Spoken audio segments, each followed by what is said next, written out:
thought of Jesus as Mongolian? If Jesus was a Mongol, then I am a Mongol, for I am from the same place as Jesus. This is from the court documents of a court case in 1909 when an immigrant from Mount Lebanon named George Shimshim petitioned for his U.S. citizenship and became the first person from the Middle East to become a U.S. citizen. And since it's still Arab American Heritage Month for a few more days, I want to talk about it. Even though people from the Middle East have been immigrating to the United States since as early as the late 1800s, at that time because of, slavery and the white supremacist foundations of this country, the only way to be a U.S. citizen was to either be white or born in the United States. Now, people who had immigrated all the way from the Middle East and started lives in the U.S. were faced with the possibility that they might not be able to become citizens because the judge assumed that by being from Asia, that they were Mongolian and thus not eligible for citizenship because they weren't white. So George Shimshim took one for the team and flipped their white Christian nationalism on its head with the age-old Jesus was a socialist Palestinian argument, which we all know and love. But did it help? Well, sort of. George Shimshim was able to get his citizenship, and a few years later, another Syrian immigrant actually was able to set a legal precedent that Syrians were white. And of course, immigrants from places like Palestine, Syria, Lebanon, those who were already Christian or white passing, were also able to use this logic to their advantage.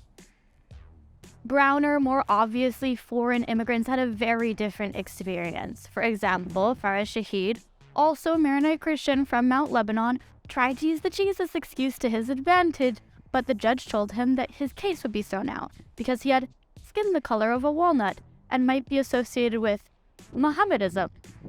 What does that even mean? After that, I'm gonna need a cup of coffee.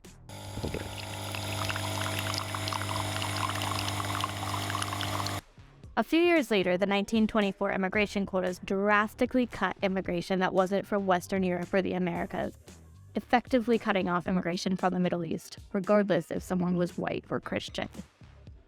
It wasn't opened until many years later with the 1965 Immigration Nationality Act that more people from Palestine, Syria, Lebanon, Yemen, Iraq, and many other countries started coming. Hilariously, they were still all seen as white. Cheers. But were they treated as white? Sure, they could immigrate to the U.S. and even get citizenship, but there was still a lot of racism and surveillance, especially of Palestinians during the Intifadas when the U.S. relationship with Israel started getting stronger. Of course, after 9/11, this skyrocketed with FBI surveillance of Muslim immigrants and Muslim Americans alike. And Trump had to do Bush 1 better and implement the Muslim ban, which separated families. And yet on paper, we're still white.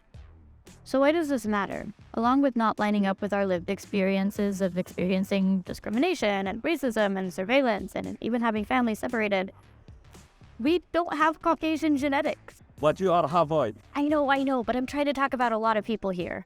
According to a lot of studies, people from the Mediterranean basin have a higher risk of hypertension and diabetes. Some of this is genetic and some of it's cultural. We eat different food.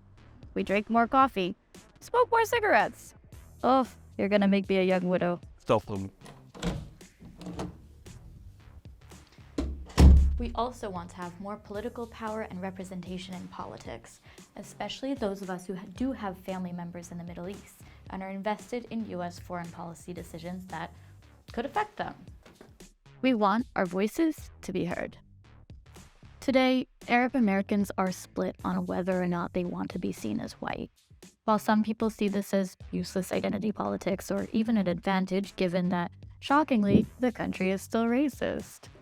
Others are campaigning to change this and have our own box on the U.S. Census to acknowledge what makes us unique and represent who we are, along with people from places like Iran, Kurdistan, and Turkey who don't necessarily feel like they're white either. We no longer live in a country where you have to be white in order to survive. So I think it's time to celebrate who we are. What do you think?